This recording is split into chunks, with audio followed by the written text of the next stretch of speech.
नमस्कार, प्रभा साक्षी पॉडकास्ट में आप सभी का स्वागत है। आज के इस पॉडकास्ट में बात करेंगे कि पीयूष गोयल ने इंडियन स्टार्टअप्स को दिखाया आईना, बोले हम फूड ऐप्स बना रहे और चाइना वाले एआई ईवी ऐप्स बना रहे हैं। तो आइए सुनते हैं आज के इस पॉडकास्ट को। लेकिन उससे पहले अगर आपने हमारे चैनल को सब्सक्राइब नहीं किया तो ज़रूर कर लें, ताकि आप रोज़ ऐसे ही इंटरेस्टिंग और जानकारीपूर्ण पॉडकास्ट सुन सकें।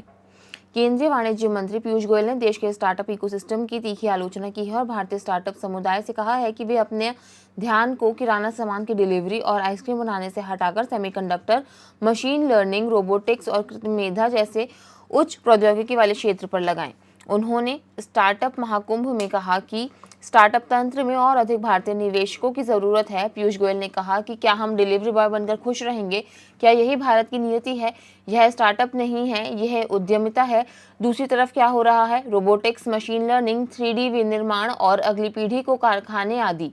मंत्री ने कहा कि नए स्टार्टअप को देश को भविष्य के लिए तैयार करने पर ध्यान केंद्रित करना चाहिए। उन्होंने पूछा, क्या हमें आइसक्रीम या चिप्स बनाना है? हम आपको बता दें कि पीयूष गोयल का साफ इशारा चीनी स्टार्टअप्स की ओर था, जो कि तकनीक के क्षेत्र में तेजी से आगे बढ़ रहे हैं। उन्होंने भारत की आर्थिक और प्रौद्योगिकी वृद्धि को आगे बढ़ाने में स्टार्टअप की उभरती भूमिका को भी रेखांकित किया है। उन्होंने आश्वासन दिया कि सरकार उन लोगों को सहयोग और सहायता प्रदान करेगी जो अपनी स्टार्टअप यात्रा में चुनौतियों का सामना कर रहे हैं, तथा उन्होंने दृढ़ रहने और पुनः प्रयास करने के लिए प्रोत्साहित करेगी। मंत्री ने घरेलू पूंजी निवेश बढ़ाने की आवश्यकता पर बल देते हुए कहा कि विदेशी पूंजी पर निर्भरता कम करने और दीर्घकालिक आर्थिक मजबूती सुनिश्चित करने के लिए स्वदेशी निवेश का मजबूत आधार अत्यंत महत्वपूर्ण है। पीयूष गोयल ने साथ ही भारत के पूंजी आधार को मजबूत करने और आत्मनिर्भरता सुनिश्चित करने के लिए अधिक घरेलू निवेशकों को आकर्षित करने की आवश्यकता पर बल दिया है। उन्होंने कहा कि हम खाद्य उत्पादों को या फिर हाइपर डिलीवरी ऐप बना रहे हैं, सस्ते श्रम का निर्माण कर रहे हैं ताकि अमीर लोग घर से बाहर निकले बिना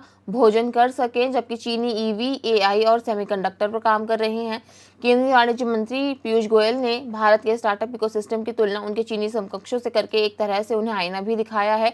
देश की तुलना करने वाले एक स्लाइड दिखाते हुए मंत्री ने कहा कि भारतीय startup food delivery app, fancy ice cream और cookies, instant grocery delivery, betting और फैंटेसी स्पोर्ट ऐप और रील्स और इन्फ्लुएंसर इकोनॉमी बनाने में व्यस्त हैं। दूसरी ओर चीन में स्टार्टअप ईवी और बैटरी तकनीक, सेमीकंडक्टर और एआई, रोबोटिक्स और ऑटोमेशन, ग्लोबल लॉजिस्टिक्स और व्यापार और डीप टेक और इंफ्रास्ट्रक्चर पर काम कर रहे हैं। उन्होंने ये भी कहा कि भारतीय स्टार्टअप सिस्टम को विदेशी संस्थाओं द्वारा हिस्सेदारी खरीदने के बजाय अधिक घरेलू पूंजी की आवश्यकता है। इसके लिए यूनिकॉर्न और एक उद्योग फंड बना सकते हैं। उन्होंने कहा कि बढ़ो और अपना स्वामित्व बनाए रखो। मुझे दुख होता है जब मुझे पता चलता है कि 25 लाख रुपए या 50 लाख रुपए में एक युवा स्टार्टअप का शानदार विचार किसी विदेशी कंपनी को बेच दिया गया। आइए कोशिश करें कि इस इकोसिस्टम में कुछ और घरेलू पूंजी लगाएं। उन्होंने कहा कि भारत में हर साल सबसे अधिक संख्या में STEM स्नातक पास होते हैं। क्या आपको गर्व है कि हम डिलीवरी बॉय और गर्ल्स बना रहे हैं? हमें भविष्य के लिए काम करने की जरूरत है। उन्होंने कहा कि प्रधानमंत्री नरेंद्र मोदी ने जय जवान, जय किसान, जय विज्ञान के नारे में जय अनुसंधान जोड़ा है। हमें इस पर और अधिक आक्रामक तरीके से काम करने की जरूरत है। गोयल ने यहाँ विकसित किए जा रहे सट्टेबाजी ऐप्स की आलोचना करते हुए कहा कि ये वास्तविक आर्थिक उत्पादकता के बजाय जुआ और लत को बढ़ावा देते हैं। उन्होंने कहा कि चीनी लोग शीन, DJI और अलीबाबा जैसे आपूर्ति श्रृंखला की बड़ी कंपनियों का निर्माण कर रहे हैं, जो वैश्विक वाणिज्य को निर्देशित करती हैं। आज के लिए इतना ही। अगले पॉडकास्ट में किसी और मुद्दे पर देंगे आपको विस्तृत जानकारी। तब तक के लिए जुड़े रहें प्रभा साक्षी के साथ।